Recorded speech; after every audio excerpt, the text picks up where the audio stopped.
Hello guys, what I'm gonna show you today is how you can use learning points in Albion Online, okay? Now learning points is basically a premium currency, maybe a passive gain for premium users that you're gonna have to pay because you have to be premium users.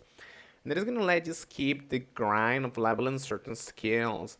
Skills are basically these things that you can find on the Destiny boards. You can see here is this Destiny board.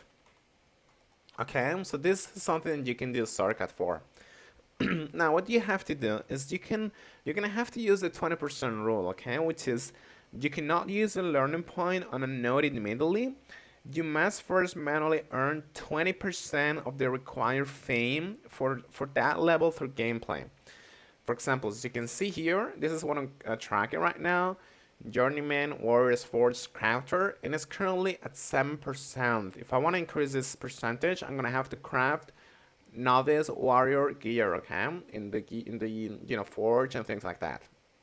So once I am at 20%, I can just come to the Destiny board by pressing V or by clicking on this icon as well. But if I press V, it's gonna work as well. And this is just gonna show me this particular level skill, and here it's gonna say unlock. Okay, so you can, or learn actually. It's gonna say learn, and that way you're gonna unlock it basically, and it's gonna give you all of these different like unlocks and these different rewards. Okay, so yeah, just make sure that you have learning points. You can see that because you are basically a premium user, and they are in here, premium characters. And just make sure that your skill is at 20% at the very least. Thank you so much, guys.